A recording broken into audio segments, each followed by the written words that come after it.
Primeira ação da diretoria do Vasco, confirmado 3 reforços para 2025. Fala galera, sejam todos bem-vindos ao canal. Chegando com tudo nesta segunda-feira, início de semana, trazendo as últimas notícias, novidades, informações do Clube de Regatas Vasco da Gama. Mas antes eu peço, na humildade, na moral, se você não é inscrito aqui no canal, não perca tempo. Botão abaixo, escrito inscreva-se, ative o sino das notificações. Na opção todos, deixe o like nesse vídeo. É muito importante para o nosso trabalho, é importante para o crescimento do canal. Sem mais delongas, vamos às informações do gigante. Eu estou falando do Legítimo Clube do Povo. Galera, negócio é o seguinte. No Rio de Janeiro, clima de feriado prolongado, mesmo assim com intensidade, os trabalhos estão sendo realizados com foco e preparação para o próximo jogo contra o Internacional em São Januário, valendo pela 34ª rodada do Brasileirão. Quando eu falo foco, vontade, interesse, por exemplo, hoje, por volta de 7h30 da manhã, o Pair chega ao centro de treinamento, posta ali uma foto, demonstrando, o comprometimento do jogador. Mas aí os críticos vão falar, ganhando mais de 1 milhão, até eu me paga 1 milhão que eu vou no feriado para o CT. Eu não estou entrando, galera, nesse mérito, mas a importância, o quanto os jogadores estão querendo, levando muito a sério, e é dessa forma, é dessa maneira que tem que ser visto esse jogo contra o Internacional. E, obviamente, em conversas ligadas com pessoas diretamente ao Vasco, o que entende o clima internamente entre os jogadores, junto ao presidente Pedrinho, ao técnico Rafael Paiva, o objetivo, o foco é um só, a conversa é uma só, classificar o Vasco para a competição internacional, é ter essa mentalidade vencedora. Então, depois desse data FIFA, aquele Vasco que nos decepcionou, nos jogos contra o Fortaleza, contra o Botafogo, aquela postura que o Vasco jogou contra esses clubes, vamos ver contra o Internacional um time diferente, um time mais intenso, um time com vontade de vencer, é aquela mentalidade vencedora. Isso tem sido pregado.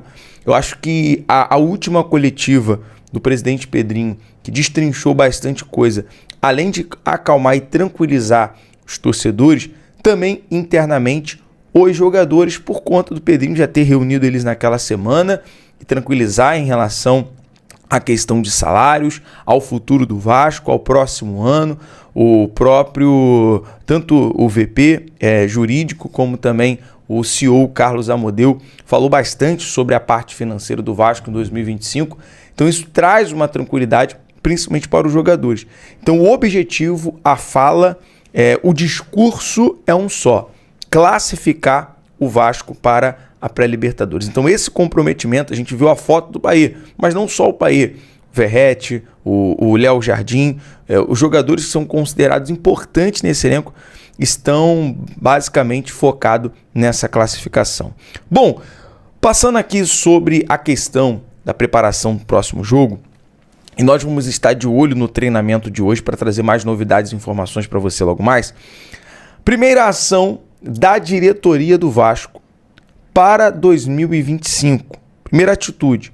O Vasco, inclusive, já iniciou todo o projeto, toda a preparação há 3 meses atrás. Há 3 meses, o Vasco já vem se planejando para 2025. Com o objetivo de não repetir erros que aconteceram em outra gestão. Com o objetivo de, num bom planejamento, o Vasco superar em 2025 a questão financeira e há cálculos, há contas, na matemática. O Vasco em 2025 vai arrecadar muito mais do que arrecadou em 2024. Esse é o primeiro ponto, que é interessante. E esse planejamento com antecedência, esse planejamento como uma prévia é muito importante, porque o que o Vasco pecou, é claro, uma classificação, uma chegada numa semifinal de Copa do Brasil, chegar para uma classificação, para uma competição internacional, ter uma boa premiação na Copa do Brasil e no Brasileirão, por conta de se classificar em nono, oitavo, legal. O torcedor que viu no início, na época do Ramon, na época do Boina, o Vasco tá ali brigando na parte de baixo da tabela e hoje vê o Vasco buscando uma classificação, legal. Só que o Vasco é gigante, o Vasco é muito maior do que isso. Eu sempre costumo dizer aqui o seguinte, não existe ninguém maior que o Vasco. Não há ninguém maior que o Vasco. Diretoria, técnico, jogador. O Vasco é acima de tudo. Porém, um planejamento é fundamental para que não venha a se repetir o que aconteceu. E o Vasco poder brigar de fato nas pontas. Porque hoje, com o elenco que se tem, o Vasco não consegue competir à altura em 3 competições. Vamos dizer, Libertadores, Copa do Brasil, Brasileirão. Então vai ter que construir um elenco. Então entra esse ponto de reflexão e essa informação que eu vou trazer agora, que o Vasco entende que há uma espinha dorsal com jogadores titulares e outros que compõem o elenco para a temporada que vem, mas precisa de reforços pontuais para evoluir em relação a 2024. Então esse é o primeiro ponto de reflexão aqui com você, torcedor. A diretoria, o presidente Pedrinho, Marcelo Santana, já entender isso. Há uma base, há um time base, há um time titular, mas é muito pouco. É muito pouco daquilo que o Vasco precisa. E aí, primeiro ponto, entra a barca, jogadores que vão sair, jogadores que não vão ficar, que não é interessante para o elenco, dentro do conceito da diretoria. São eles, Rojas, Galdames e Rossi, por exemplo. Já são jogadores previamente nessa barca para 2025. E vem a questão do seguinte, aí a gente entra no mercado da bola para a gente destrinchar aqui.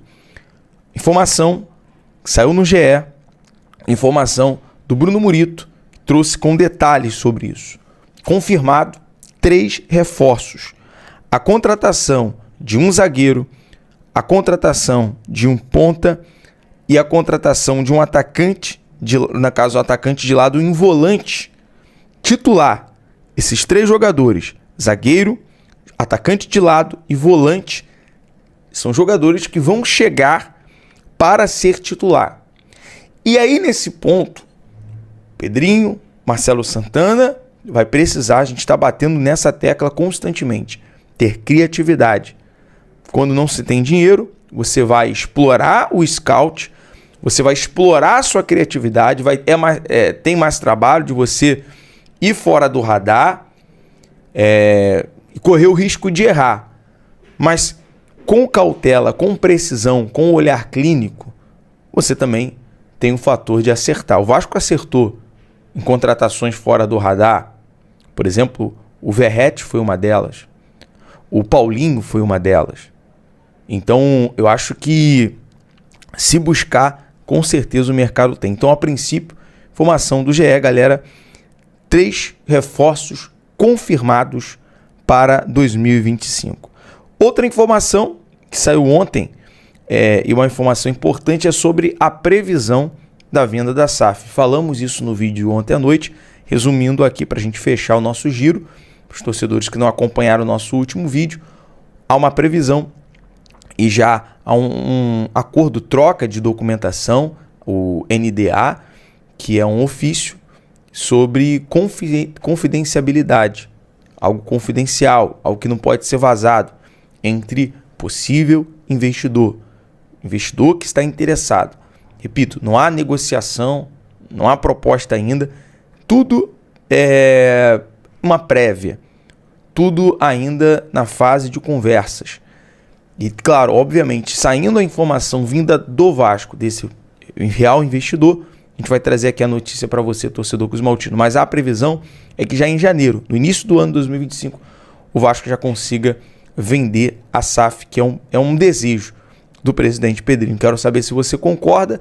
Claro que tem o nome do Evangelos Marinakis na mesa, que saiu a informação do interesse dele pelo Vasco, ou de um clube brasileiro.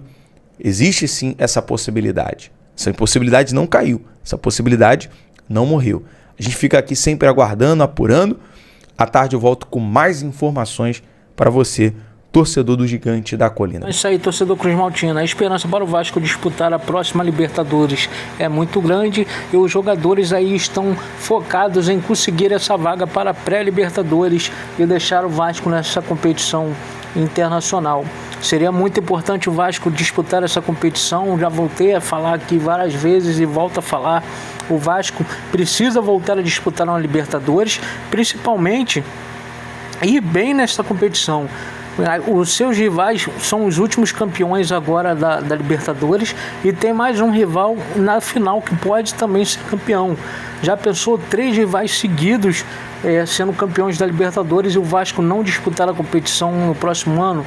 Seria interessante o Vasco disputar e chegar bem na competição, disputar com seriedade, com força de vontade e quem sabe conquistar a Libertadores. Seria magnífico, né? Os 4 clubes do Rio seguidos aí ser campeão. É óbvio que desejamos que nossos rivais não vençam, mas seria interessante caso aconteça essa situação, né, dos 4 serem campeões seguidamente. Deixa sua opinião aí nos comentários, deixa seu like e se inscreve no canal.